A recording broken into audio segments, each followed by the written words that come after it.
Hello, ladies and gentlemen. Stephen Matthew Clark here, and we are live for another Awakening Exchange. And this evening, we are hosting Mr. Don Caballero from Ace Overcomers.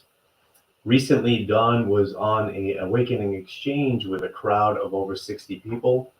There was such a cry for Don to come back on to answer some questions, to share his story and share his experience working with adverse childhood experiences that we're bringing him back this evening. So without further ado, I'd like to bring Mr. Don up to the stage.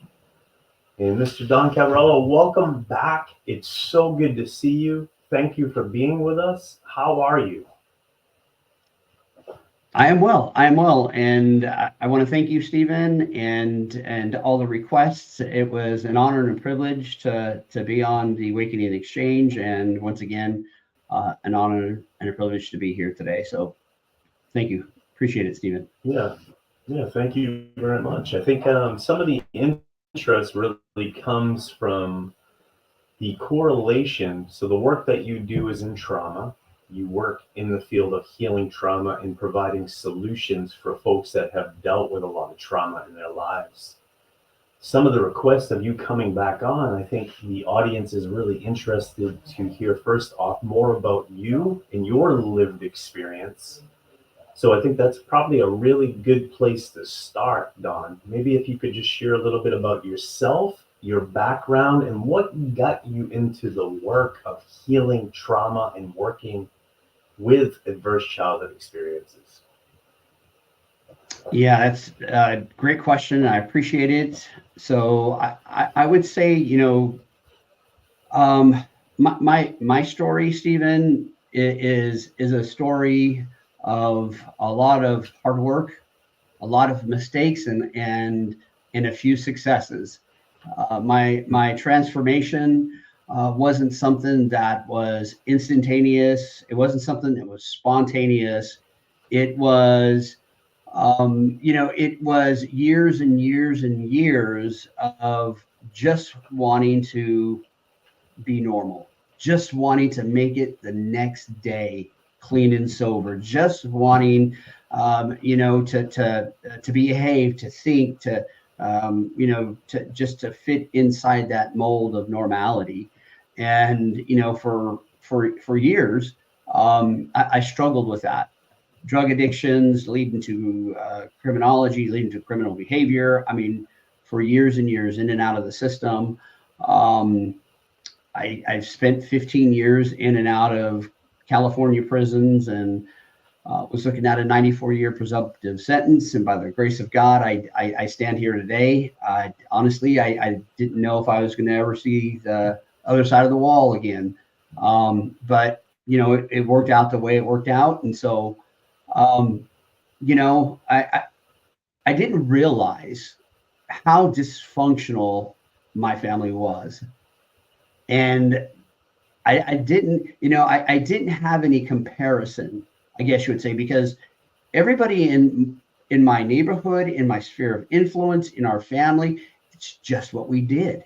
It was That's how right. we behaved. It was, and so first, and I know I'm not alone. There's a lot of people that I talk to that unfortunately, have that same situation.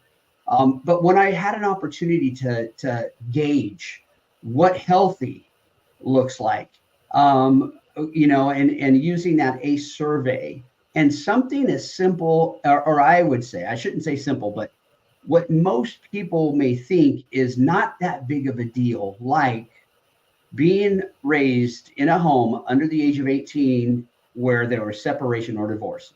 Separation and divorce in our society, unfortunately, happens a lot. And and it doesn't seem like it was that big of a deal. Growing up in a home where you didn't feel loved, for years I just wanted my dad to say I love you, and to this day it's never happened. But I didn't realize how big of an impact had in my life. So I struggled for years. I didn't do well in school. I struggled in school. I was. I was told at a very young age. I was in second grade, and I remember my school teacher wanted to hold me back in second grade, and called my mom in for a conference, and we're sitting there, and I remember this vividly. And as my teacher is talking to my mom, my teacher told my mom, "I don't think that he'll ever read past the fourth grade reading level." And that became my reality because I was already struggling. Wow. And so, kind of working through that and trying to Yeah, deal that's with that. Yeah. And so I struggled, and just trying to, fit in, just trying to be normal, and poor choices. And I got myself in a lot of trouble due to those poor choices. But I also, I've had an opportunity to reflect, many years now. And now that I understand that it's not what's wrong with me, it's what's happened to me. And I mentioned this in our last exchange. It was pivotal. It was pivotal in my life. It was a paradigm shift in how I viewed myself and how I view other people. And now that I know that it's not what's wrong with me, that I'm not the stupid kid, that I'm not the drug addict, that I'm not the criminal, that it's actually something that has happened in my life. And now that I know that it is something that have happened, what can I do to address the very issue, and remediate the impact of all of that, all of those stressors in my young life.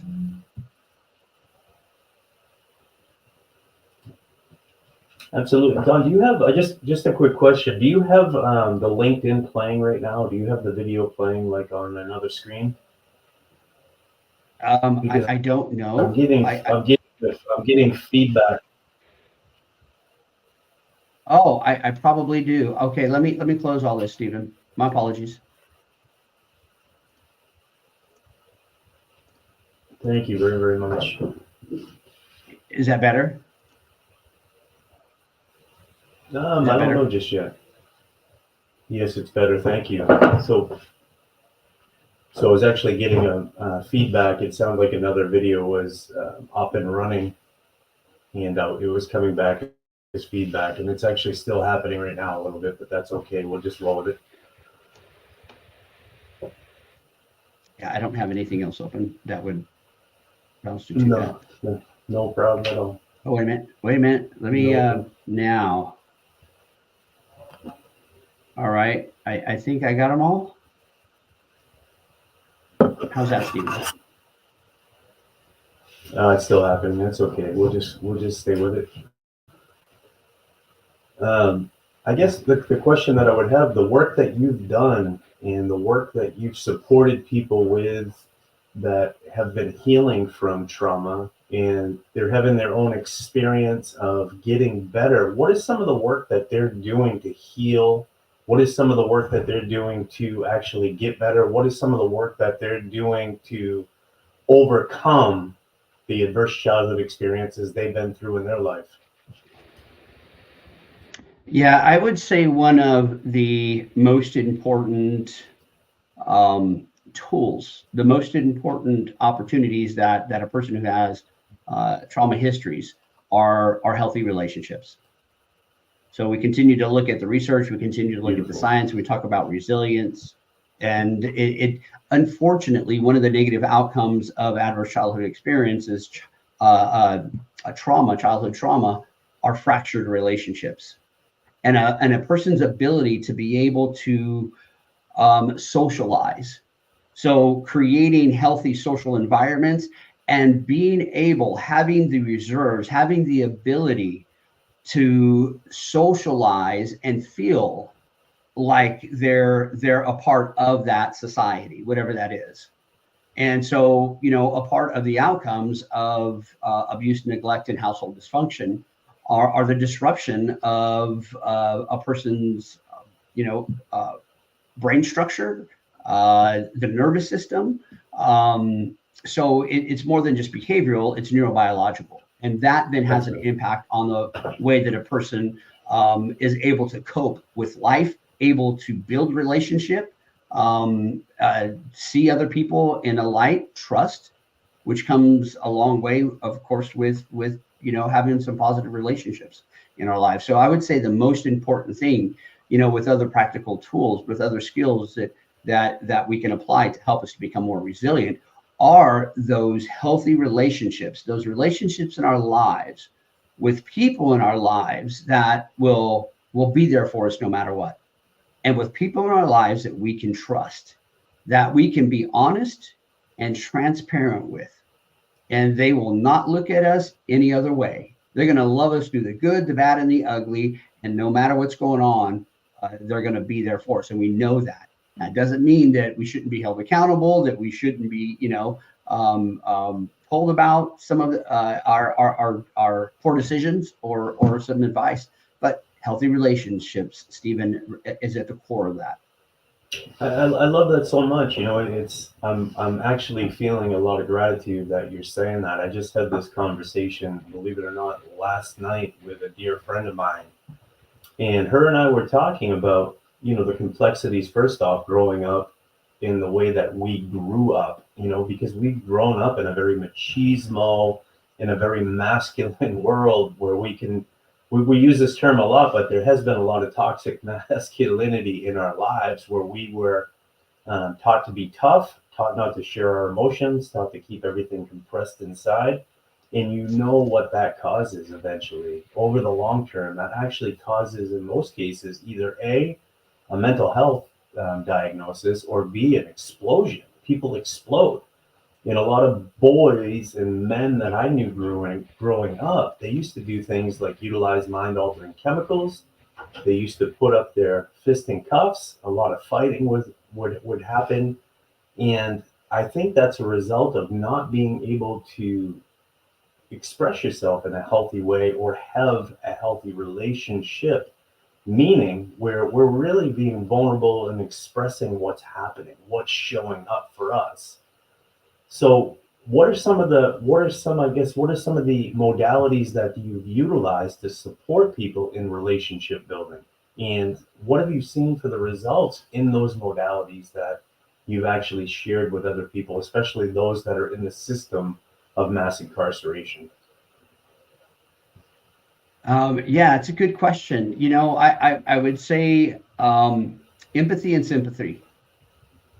Learning how let's kind of back up a little bit there. One of the negative outcomes of ACEs are the disruption of a person's dysregulation. I love somebody just put that there.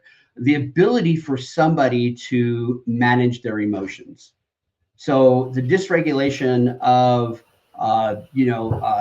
emotional reserves, emotion regulation. So the dysregulation of a person's emotion, the gap that comes between that. So people who have trauma histories tend to, like a pendulum on a clock, swing from one emotion to the next. Love quick and hate quick. It's That's black right. or white thinking, and so to be able to regulate your emotions, it's not that they're bad people, not that I was a bad person.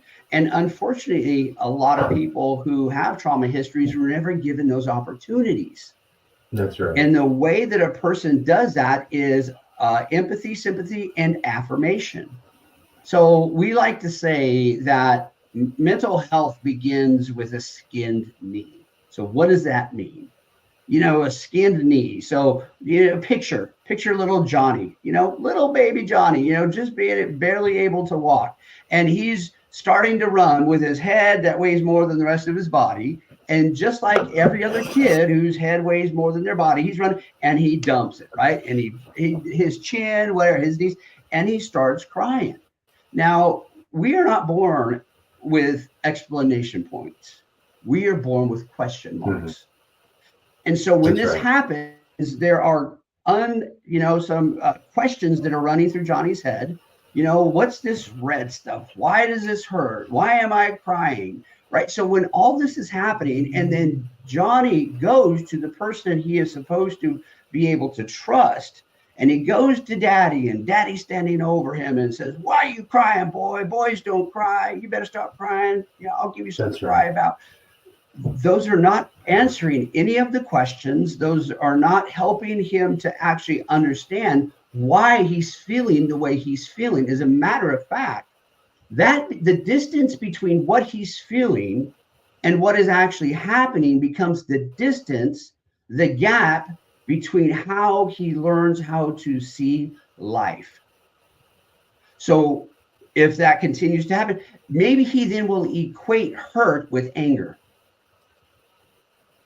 And he That's will right. not Yeah. be able to feel Well, comfortable about expressing his emotions and his feelings because he's told what you're feeling isn't true. So now, am I feeling what is true or not? And so that gap there, my dad's telling me that boys don't cry, but I'm crying. So all of these unanswered questions, start to have a huge impact in a person's life that will, that can lead into a person's adulthood. And so, empathy, sympathy, and affirmation. that's so freaking. That's so fascinating. You just said that and framed it the way you did, and it's so interesting and intriguing. And when you said that, I actually reflected back and had a few memories and moments. It's like as a 5-year old kid, I still remember this. I was walking and I lived in Portland, and I was walking and playing with other kids and not paying attention, looking back and doing what kids do, running for a ball, and I ran into a 2x4 that was hanging out of somebody's truck. They had been building, and I split my nose open. And I'll never forget this. And I went home, and I was a young kid. I was crying. I was upset. I was scared. I thought I broke my nose off or something. And same thing. It's like, I'm hurt. I need love. I need love. And it's like, toughen up. Boys don't. Toughen up, son. Boys don't cry. You need to stop that. And it's exactly it is a really prime example of gaslighting. It's a form of gaslighting when your father at a young age tells you that you don't have a right to feel the way that you're feeling and feeling hurt and going through what you're going through. And I don't hold any hatred or anger towards my father. I hold compassion and empathy towards him because I guarantee you this. He grew up with that same conditioning. And that's why, my dear friend Don, I believe the work that you're doing, the work that you're sharing with people, men and women in prisons across the United States, is so important, because what you're doing is you're inviting for people to have that emotional experience and share it with vulnerability and authenticity. That way, there's no gaslighting going on. They're supported and the person is loved, something that they may have never gotten their whole life. So thank you. Absolutely. Yeah. You know what, Stephen? I like to say that trauma transformation begins when a person can tell their story. When a person feels safe and a person can talk about the hurts, the challenges, the pains, the frustrations that has happened to them and the things that they have done, without fear of being judged, criticized, or stigmatized, is That's right. huge. That is the beginning. Dr. Vincent was one of the principal investigators a study. So Dr. Vincent Folletti, he's a doctor with Kaiser Permanente. He partnered That's right. with a friend of his from the Center for Disease Control, Dr. Rob Anda. And Dr. Folletti, what he said that a person doesn't get over something, not even 50 years later, Wow. unless addressed. I remember one of our classes. Our classes are generally 12 weeks, once a week. And I remember we had an elderly lady in one of our classes, and we called her Grandma. Now, Grandma was sweet. She would come and she would bring cakes. She would bring desserts. And when somebody was hurting, she was there for them. And we were probably in our 6th week, somewhere around there. And Grandma felt comfortable enough, safe enough to share this. She said from the time that she was 8 years old until high school, she was sexually abused by her father. And she says, and today is the first day that I've Incredible. ever told anybody. Grandma was 72 years old and has lived with that her whole life. She says, now I know why I struggled with relationships. Now I know why I used drugs. Now I know why I went to jail. Now I know why I had all of these physical negative outcomes, why I have so many physical maladies in my life. But she said that this is the beginning of my new life. So having those opportunities where somebody feels safe, they feel comfortable, and they can be honest and be vulnerable. That's another interesting thing that you just said. So this woman, she spent years and years and years. She kept inside of her compressed this abuse and this trauma that she had gone through. She's finally given that safe space in her life. She may never have had that safe space or felt safe enough to the psychological safety that's needed to actually open up and be able to disclose that pain or trauma. And immediately, I think what happens is there's two things I think that can happen. A, there's a sense of relief because it's almost like letting the pressure out, right? Because you've been holding on to that for years.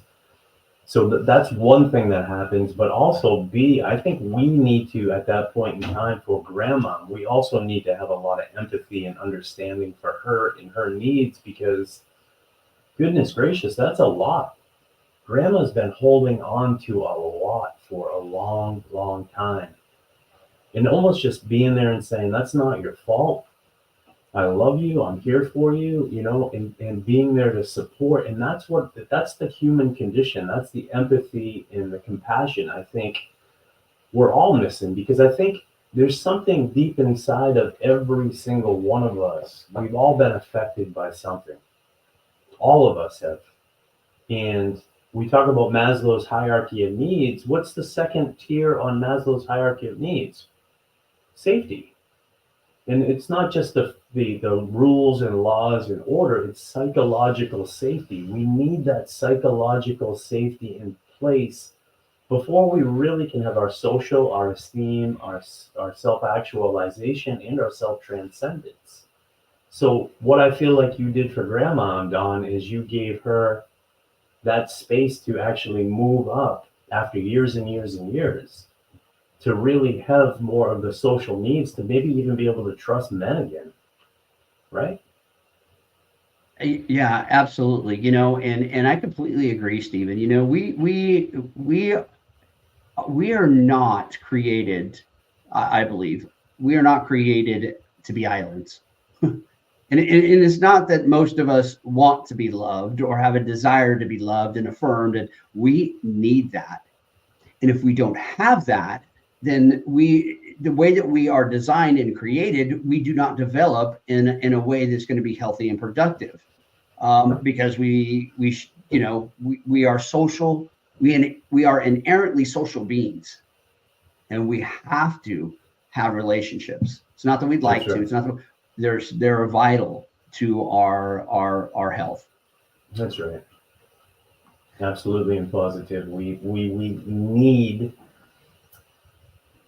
need, I think the opposite of addiction, the opposite of mental health, the opposite of a lot of things is strong, solid connections, strong, solid relationships. Because that's the other thing I wanted to say. And this relates to prison. I think what happens in people's lives, we go through trauma and pain. I went through this recently, not too long ago. I went through a friend of mine had passed away. I went through a really ferocious breakup with a woman that I loved and cared about. And I really, it depleted me. Uh, I didn't feel like I had my community. I didn't feel like I had deep connection. And then versus people coming around and surrounding me with loving kindness and support to make sure I was okay, they scapegoated me. They moved me off the island and moved me away because I was going through something tough. For me, having that lived experience, it taught me a whole lot. And you're going to say, what did it teach you? Well, thank you for asking. What it taught me is when somebody is going through something, that's the time that we really need to rally resources and get around that person and support them. Because we have a tendency, I think Rene Descartes, the psychologist, he called it a mimic desire. And he said what happens is when a community is dysfunctional anyway, when a family is dysfunctional anyway, when there's a group of friends or people that are dysfunctional anyway, what they'll do is they'll look for somebody to get rid of because they think that makes their community or that group stronger. So how does that happen? Well, it happens like this. You and I, and let's say five other of us, we have a group of people, and let's just say truck driver. We don't like truck driver. So we start talking smack about truck driver, and we start talking more smack about him, and then we ixnay him and we 86 him from the community, old restaurant term, right? We get rid of him. That gives us something to talk about. That gives us something to bring us together. The challenge and the problem with that is that's what we've learned to do to everybody else. And we end up doing that to each other. So rather than bringing us together, it tears us apart. And I think that's a really prime example with humanity. We have all these different groups right now: Black Lives Matter, vaccine, non-vaccine, LGBTQ, Republican, Democrat. We have all these different things in society that we're looking to scapegoat other people for their beliefs, for the values that they hold. We're judging them and we're kicking them out of our circle. And it's just tearing and fragmenting us apart more and more and more. But now there's another layer to it, Don, and I'd like you to talk to this layer. Is that layer is the adverse childhood experiences that are already in place. When somebody's ixnay like that and they've been through adverse childhood experience in their life, what happens to that person's psyche and what happens to that person's well-being? Yeah, so unfortunately for so many who have trauma histories, the people that they were supposed to feel the safest with were the people that hurt them the most. And I don't know about you, but it seemed like, as I've grown up and as I was growing up, it seemed like the people that I hurt the most were the ones that were the closest to me.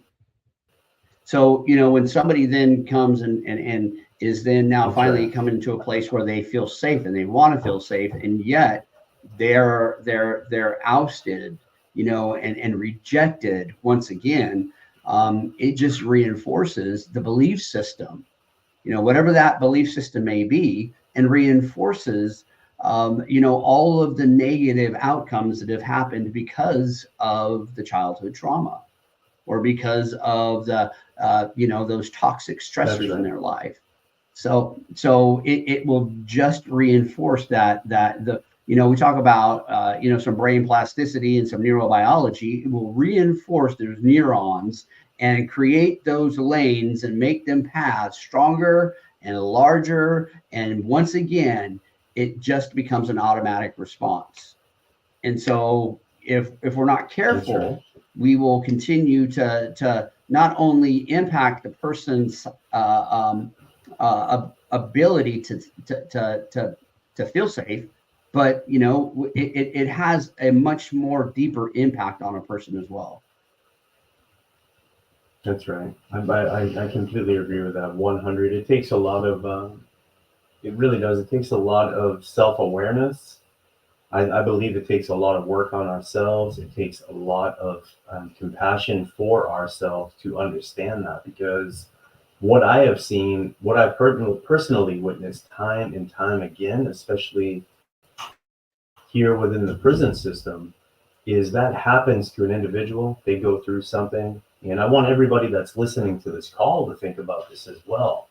How many people have you witnessed or seen in your life? They go through something. It might be an arrest. It might be a divorce. It might be, something happened in their life where everybody, versus being supported, you have a whole bunch of gossiping queens that surround the person with gossip. They talk mad shit, excuse my mouth, but they talk mad shit about the person. They don't stand behind the person to lift the person up, and it tears the person apart. And then, the sucky thing about it is you have all these people, when they see that person face to face, they're like, hey, how you doing? It's so good to see you. I've been so worried about you. Well, the truth and the reality, they're only worried about themselves and worried about their own image and what they have going on in their life. They're not worried about anybody else. That's the problem, I think, with humanity. And that's the problem with our prison system too right now, is we all present the perfect shell. We have this beautiful, beautiful shell, but the meat's missing. There's no meat in the shell. We need to add the meat to the shell. And what we really need to do is we need to help people heal. Yeah. And I think a part of that, I love the way you say that and the way you frame that, Stephen. And I think a big part of that meat, it's real easy to be very superficial. Now, we can talk about the easy stuff and we can have these conversations, right? But to have deep, meaningful, deep-rooted relationships with someone, and I'm not saying you have to have a bunch of them, but having a person or a couple people that you have those relationships with is fundamental.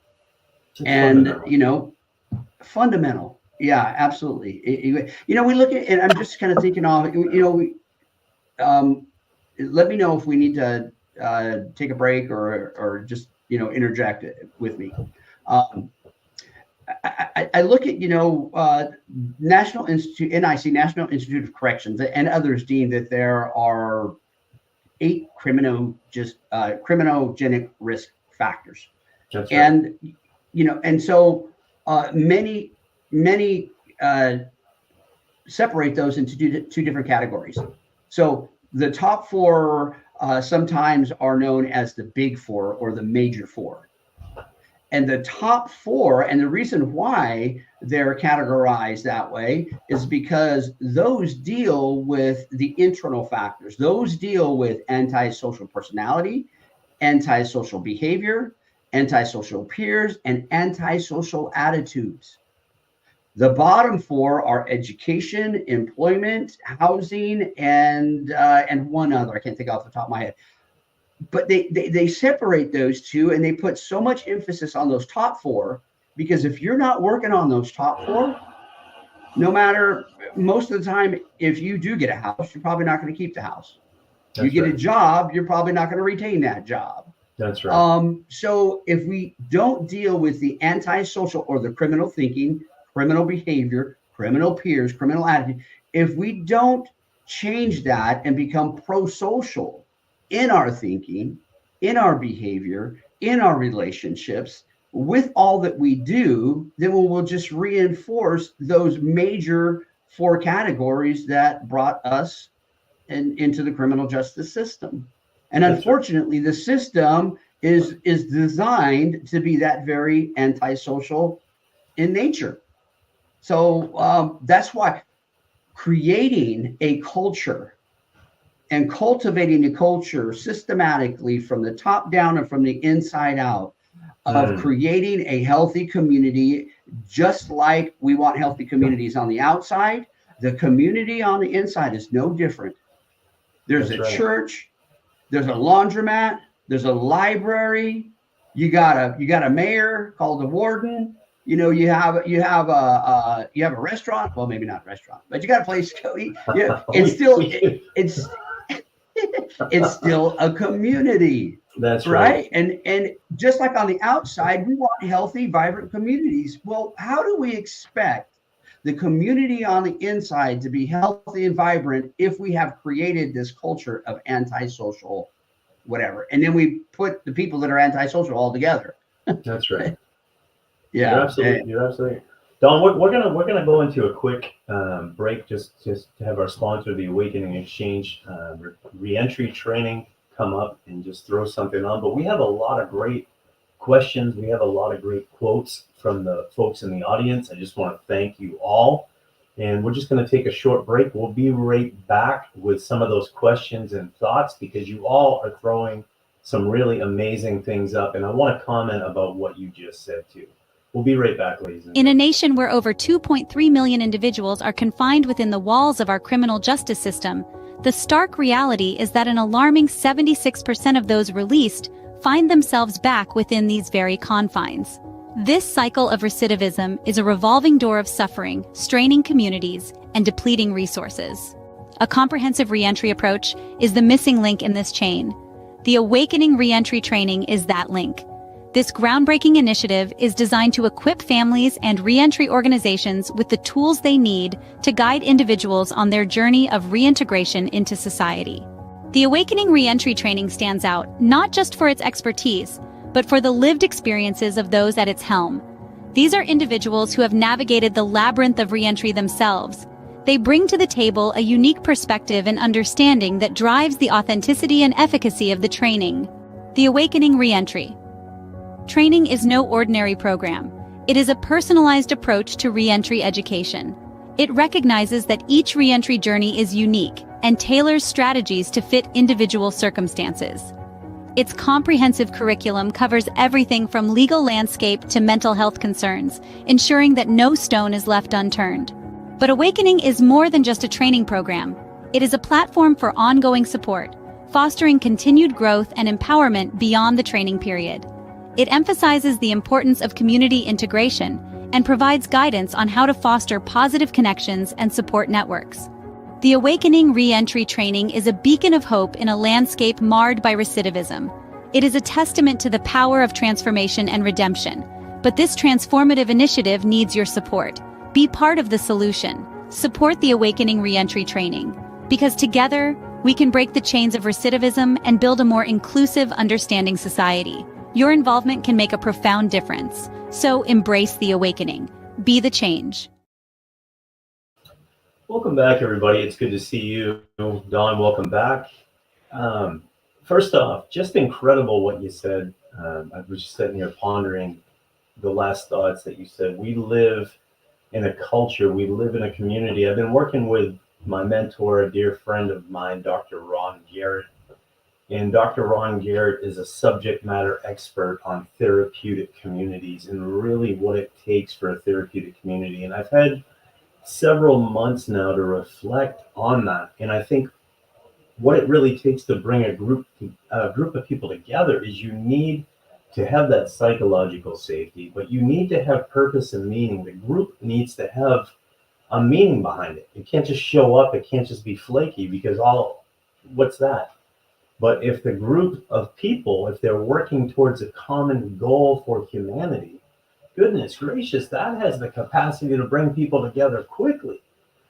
So with that being said, once you have that, then you have your strong social needs, you have your esteem, you're self-actualizing because you're doing what you've always dreamed to do, and then self-transcending, going back into the woods to pull other people out that need it.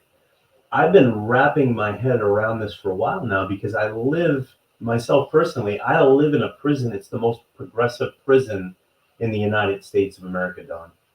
We have opportunities here thanks to Commissioner Randy Liberty and Warden Matthew Magnuson. Also, I would say now, Programs Director Tony Cantillo. These gentlemen, and there's a lot of women involved too in the Maine Department of Corrections. I'm not neglecting that because there's tons. We have our education coordinator, we have our programs coordinator, Ms. Richardson. We have an army of people that are doing wonderful things to help change our lives. But us, as the residents, we don't even know what to do with that.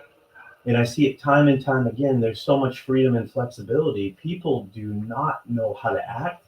They do not know how to come together. In fact, the privileges that people have gotten here are fragmenting.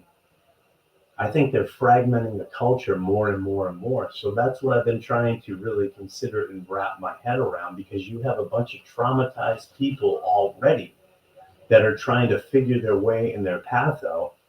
And unless they have strong peers that lift them up and show them the way, they're confused. They're running into barriers and they're running into resistance. They're running into all kinds of things. So even the governor, Commissioner Randy Liberty, he's doing a fantastic job. I would say just because the governor's doing a good job, or the warden or Deputy Warden Cantillo, or Associate Commissioner Cantillo, all these folks, because of the job that they're doing, we still have a responsibility to take ownership of our own autonomy, of our own sovereignty, and pull that together and bring people together to create a community. So I'm sure you face that in the system. And I just want to say thank you for putting that into my consciousness. And now there's some really pretty profound compliments and comments put up here. We had somebody from the Steam Cafe say many people in prison experience early childhood trauma, then experience the trauma of being in prison. Great point. Goodness gracious, fantastic point. This is a question for you, Don. I'd like you to answer. What's the best thing prisons can do to prepare for success when released? And I guess I'll jump on that after too. Go ahead, Don.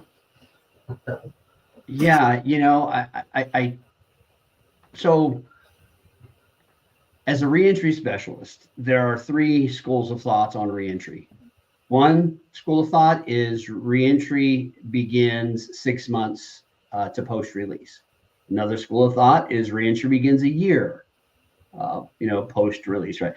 There's a third school of thought, which I hold true to, that reentry should begin at the point of arrest.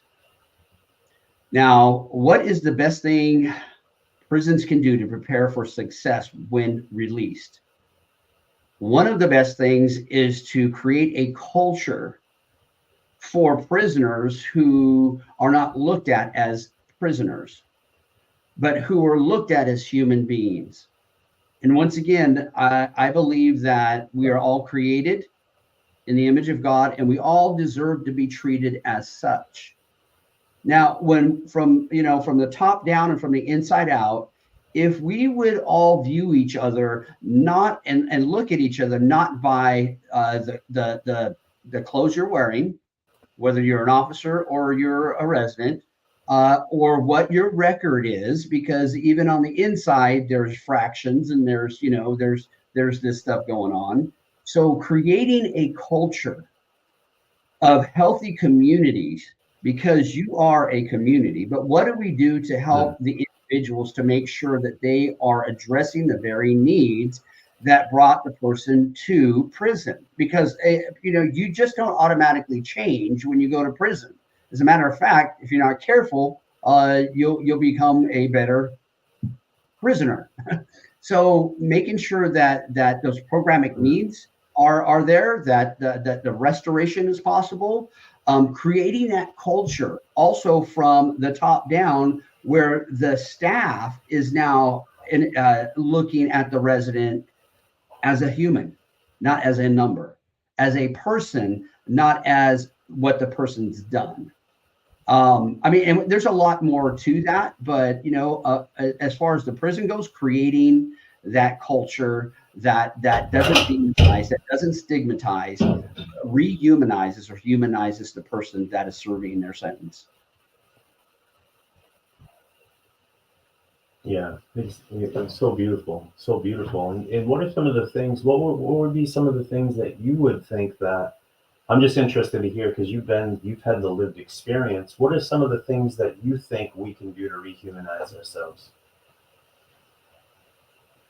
And once again, I would have to go back to empathy and sympathy, compassion, and when we talk about that, and this comes not just from the administrative standpoint or from the correctional officer standpoint, but also from the resident's standpoint.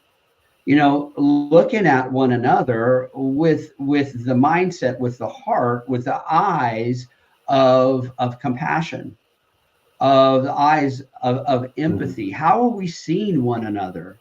Are we looking at them and we have already created, and we're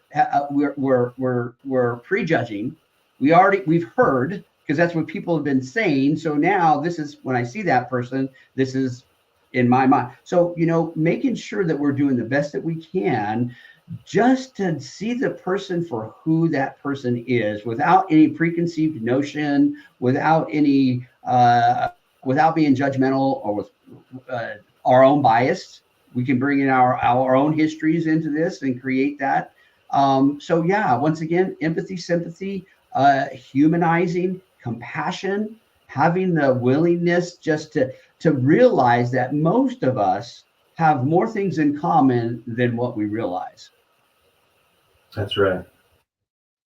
Absolutely right. That's the truth. And it's so interesting. I mean, this is such a toxic environment. I gotta say it straight up. It's a toxic environment. And what I've recognized along the way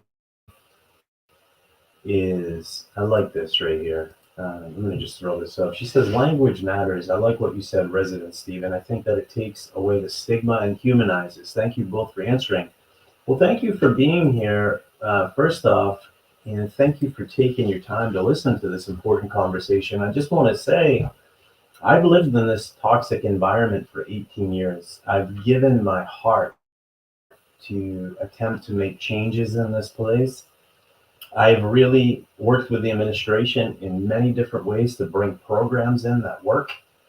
And unfortunately, I think what happens time and time again is you have some folks that don't understand what it really means to live here. You have some folks that really don't understand what this environment is. They come in and they work here. They get to know it a little bit, but they don't know it in depth like we know it. And unfortunately, it's a dog eat dog world in this place. There's a lot of jealousy. There's a lot of envy. And it's so hard. I just got to say this because I can feel like a visceral, like emotional response as I say this. It is so hard to bring people together. It's so hard to have really good friendships and relationships in here because it's so weird, like building trust for people. People will it's very self-serving in here in many different ways. You give your heart to people in here, you open up and you're vulnerable to people and you show like authenticity. People take advantage of that, unfortunately. And for me, it hasn't stopped me from continuing on. I mean, the Maine State Prison is where I changed my life. It's what allowed me to get an education. It's what allowed me to work on myself. I worked a 12-step program in here that was phenomenal. I got to learn about adverse childhood experiences and how these adverse childhood experiences have affected my life. And, I'm going to throw this up real quick on the screen so everybody can see it. And let me throw it up the other way. I threw it behind. So abuse, physical abuse, emotional abuse, sexual abuse, physical neglect, mental illness, household dysfunction, the mother was abused, divorce, incarcerated family member, substance abuse within the family. These are all things that contribute to adverse childhood experiences. And when I look around in this environment, doing the coaching that I've done for years in here, Don, and I know that you do this in the prison system as well, the people you work with, 7 out of 10 adverse childhood experiences, that is the average number. I think it's more like 8 out of 10, but a lot of people do not self-report the sexual abuse because of the shame. So let's just say 7 out of 10, just for the sake of it. That's a lot of trauma that we're dealing with. And then you add on to that the social conditioning of the emotional intelligence. So it takes a lot of emotional intelligence in here to heal. You're dealing with a lot of personalities. You're dealing with a lot of challenges, internal challenges, and you're dealing with a system that just breeds dysfunction. That's why I really love you and I love the work that you're doing, my friend, because you're going back into these prisons with a program that gives people like grandma that space to heal. With that being said, what do you feel is one of those coming to healing moments? What do you feel that you're teaching and you're really doing good at that gives people the space to really dive within and look at those things within themselves that they've been facing for a long period of time, but they haven't had the platform or the safety to share them? Yeah, that's a great question, Stephen. And, I have to go back to what I mentioned in our previous conversation with the last Awakening Exchange. The gift of normal, helping people to understand that what you have done, how you behave, how you think is people with trauma histories behave in very particular ways. So knowing, having just wanting to quote unquote be normal for so long, why can't I just stop? Why can't I just do this? Well, you know what? Due to all of the traumas, due to all of the dysfunction and all the toxic stress that's going on in a child's body, in that young person's body and brain and nervous system, the way you behave with all of that persistent stress is very predictable. It's what is it's normal for a person to behave in that manner for many different reasons. One, protective factor, right? I'm trying to protect myself, That's right. and it becomes a natural response. And maybe I've learned how to protect myself in my house, and that was helpful for me. Fight, flight, and freeze, and I used that, and that was very healthy. That was healthy for me in that house. But you know what? It was very unhealthy for me at school. So That's right. but now that I know, it's okay. It's okay. I'm not. I hopefully I will not see myself in that same light. And if I don't see myself in that same light, and if I start being a little bit more compassionate and forgiving and empathetic with myself, we tend to be more compassionate, empathetic with other people, because I cannot give out what I don't have. Remember, now, for me, my faith is foundational. That's what really set my foundation. And so, to love, I'll just throw this out there, to love God with all your heart, with all your soul, with all your strength, and to love your neighbor as yourself. If I don't value myself, if I don't love myself, I am not going to love and value the person right next to me. So, yeah, That's love, right. loving yourself, You and loving other love. people. That's such a beautiful answer, and I appreciate that answer more than you know. And I love that four-letter word that we don't talk about enough. Instead, the bravado and the machismo that I see in a men's prison is disappointing, but it's also understood because I do have empathy and I love these people. And the only thing I want to see is I want to see everybody have a chance to feel that love and to heal, to move forward and heal. And I want that for myself. I want to be loved. I want to be accepted. I want to be understood. And the only way for me to have that is to give that, right? The only way for me to really have that is to give that and to give it to myself first and foremost. And I love what Miss Venus Mars writes. She writes, how might a restorative justice approach correct for this? Any thoughts there from you, Don? Well, I'm going to do this. What are your thoughts on that? I'll say this. I'm part of the Restorative Justice Steering Committee for the past several years here at the Maine State Prison. A restorative justice approach would work it's exactly what we've been talking about, Ms. Mars. We would surround a person that is going through a trauma or a challenge. I'll give you a really good scenario. And I'm not going to say the person's name or anybody's name, but the scenario is this. There was a guy here. I've known the guy for years. He is a good guy. I see his potential. I've always seen his potential. I love and care about this guy. This guy, he had and talked a volunteer into bringing a book in for him. The volunteer, thinking she was doing a favor for the guy, brought the book in. Well, what she didn't know, she went through the book to make sure there was nothing in it. What she didn't know is the guy had sprayed the book with K2. He had sprayed the pages down of the book with K2. And if you know what K2 is, it's some synthetic marijuana. It's some synthetic drug people smoke and they get crazy on it. It's almost like PCP. It can be that serious if you do too much. If you do a little bit, I guess it's like the marijuana. Either or, this guy with this potential talked this wonderful woman. I love the woman. I think she's amazing. She did a lot of good things. I'm not going to say what because I don't want to disclose who she is. But she had done a lot of wonderful things for the people in this facility and really cared for the facility. Her screw up, unfortunately, was trusting this guy too much.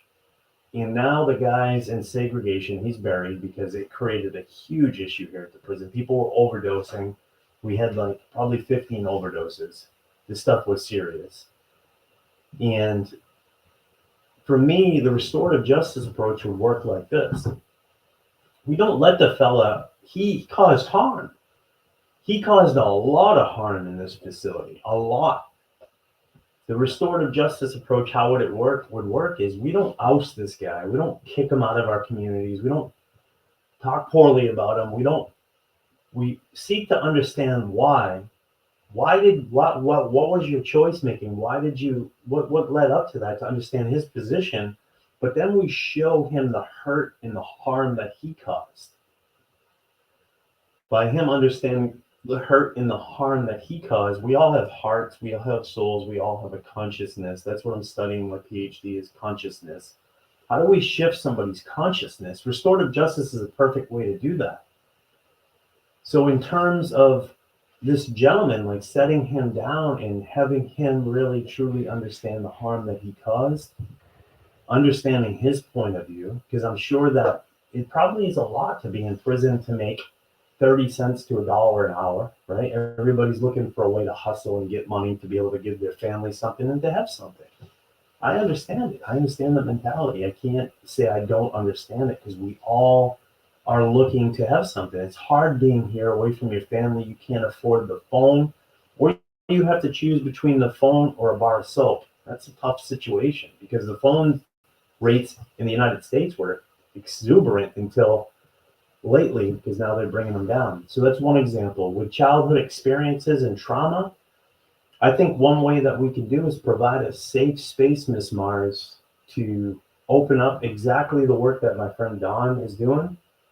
We provide that container, we provide that safe space for somebody to feel like they are seen, heard, and felt, precisely what we do at the Awakening Exchange. And we give people that forum to be able to share what's inside of themselves, what they're going through, what they're moving through.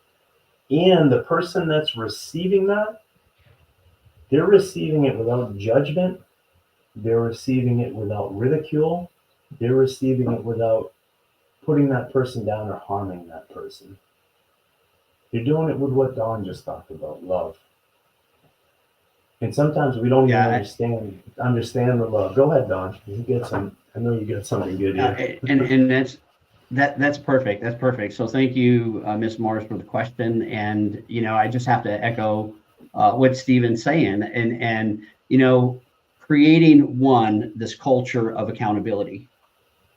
And so, although some people will say, yeah, but trauma-informed approach, really, it's giving people a pass because of what they've done. No, it's not about giving somebody a pass on.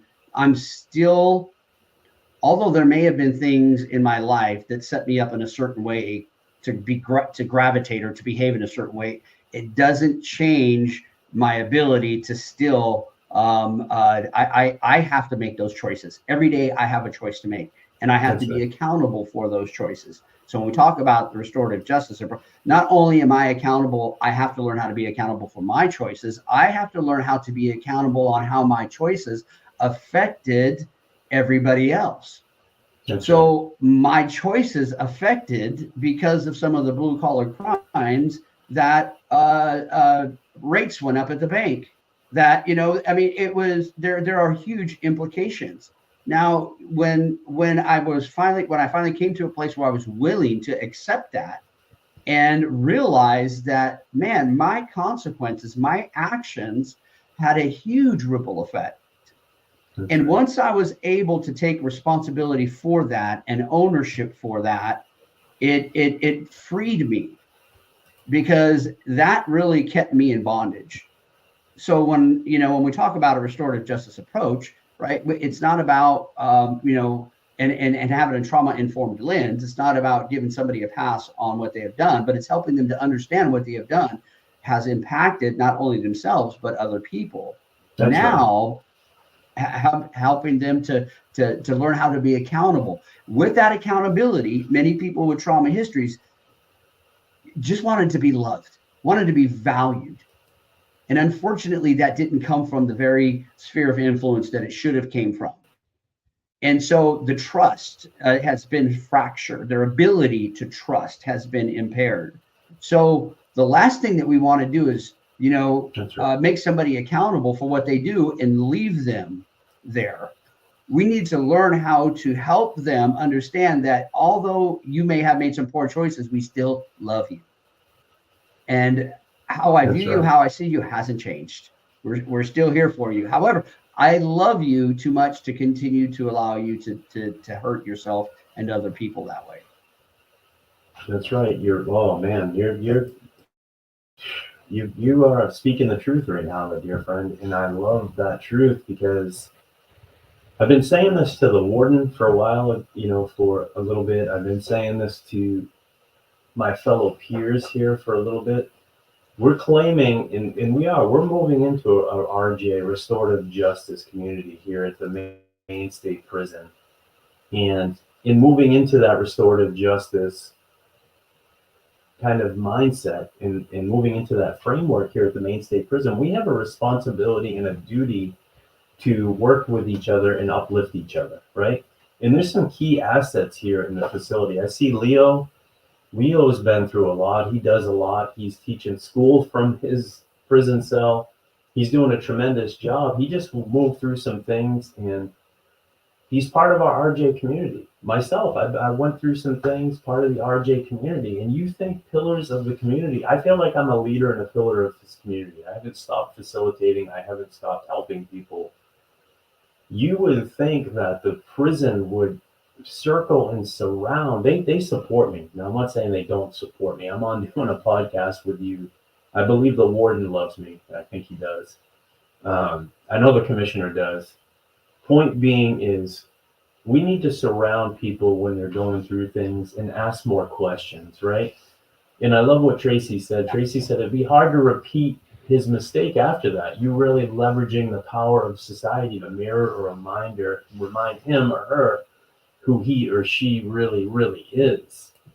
Such an important point for many different reasons. And do you trauma circles? I think there's probably some typing going on the phone. They're more transformative justice and restorative justice, but still very effective for the participants. The circles are based on trust through vulnerability. Absolutely the work that Don's doing. And thank you for that, Steam Cafe. I just want to say, Don, I appreciate you. I need to have you back on the show. I know you had a pretty close hard stop on the hour. There's so much knowledge and so much love that I think you have to bring forward. There's so many lessons that I think our prison administrators could listen to from you and hear by you. And actually the comments of the people in tonight's episode have been amazing. Absolutely and positively amazing. So thank you for everybody that's taken the time to hone in to listen to this episode. And thank you for everybody that does listen to this episode. I would advise you, if you're working for an organization, to look up ACE Overcomers. And you can do that by going to www.aceovercomers.org. Look at Don's organization and consider bringing in Don's organization to do some work in your prisons, do some work in your organizations, because they have a lot to give and they have a lot to offer. Any closing thoughts you have? I'll give you a few minutes to close out, Don. Any closing thoughts, anything pressing that you really want the audience and everybody listening to hear this evening? Yes, I would like to say this, just to kind of go off of your last tag there. We at ACE Overcomers, well, let me back up just a little bit. When we talk about restorative justice or whatever the approach is, we want to make these changes, right? We really want to make systematic changes. We have to be very careful, because we can go about attempting to make these changes by checking boxes. And if I check this box of trauma-informed care, then I'm good to go. If I check this box and now we're instituting some restorative justice approaches, then we're good. Well, the problem with that becomes, then it just becomes me systematically checking a box without the ability to build that relationship. Because at the end of the day, people really don't care about how much you know until they know how much you care. And when they know that you're really doing this because you care for them, that you value them, that you want what's best for them, that's when walls go down. That's when hearts open up. That's when true connectivity begins, and the deep root of relationships and fundamental work starts to happen. So at ACE Overcomers, we not only have an evidence-based program that's being used in county jails, it's being used in prisons, it's being used in communities, we have a faith-based and a non-faith-based. They're both evidence-based, research-based, peer-reviewed. We also provide trauma-informed trainings for corrections officers, probation officers, mental health clinicians, pastors, faith-based organizations. We have a huge umbrella of opportunities to, when we talk about the top-down, inside-out approach, we are doing the best that we can to try and help reduce the impact of adverse childhood experiences by providing these types of services in a holistic approach. Incredible work. So and I think if you no, go ahead, Don, please. So if you would like more information, please contact us, because it's important. And I just say that I do say this because we can go through and do what we do, and it becomes just something that we do instead of really coming to a place where we're able to have those genuine connectivities with the people that we are helping, I should say. So incredible. Absolutely amazing, the work that you're doing at ACE Overcomers. I want to say thank you. I think I can speak for everybody in the audience and everybody that's going to listen to this call eventually. I really, really believe in my heart of hearts that the solution is love. I mean, really, the solution is love. And I think the more love we can bring into environments, the more kindness that we can spread, the more modeling of behavior that we can do, the better off people are going to be. And I just want to say this, I am grateful. I mean, it probably sounds insane, but I am grateful to be in prison. I'm grateful to be here today. I want to leave, but I'm grateful that I was housed in the Maine State Prison, where I've had these opportunities to learn and to grow. I learned so much about myself from a 12-step program from Miss Candace Powell. But the opportunities that the prison, this is important too, folks, the opportunities that the prison has provided us here, these opportunities are really what allows us all to succeed, because now we're becoming the best version of ourselves because we're given that opportunity to do that. Nobody's blocking us from doing better or being better. And I think if we can fit the training that Don is offering from ACE Overcomers, and we can weave that in with effective leadership in the prison system, the more success we are going to have. So with that, Don, I appreciate you. Thank you for being with us. I'd love to have you on the show again. I'd love to just keep exploring this topic. I don't think we could ever stop exploring this topic. For anybody that's listening in the audience, please feel free to let us know your thoughts or your feelings. Please let us know please let us know what's showing up for you. And we would love to hear from you, some questions that maybe we could ask Don later on. So with that, I'm going to play this short little video about loving prisoners. Don, we love you and we appreciate you. Cold open. Imagine a world where compassion knows no bounds, where fences and walls don't dictate the worth of a person. This is a world we can create together. We all have heard the phrase, love knows no barriers, but how often do we apply it? Today we're talking about extending love to people in prison. Yes, they've made mistakes, but haven't we all?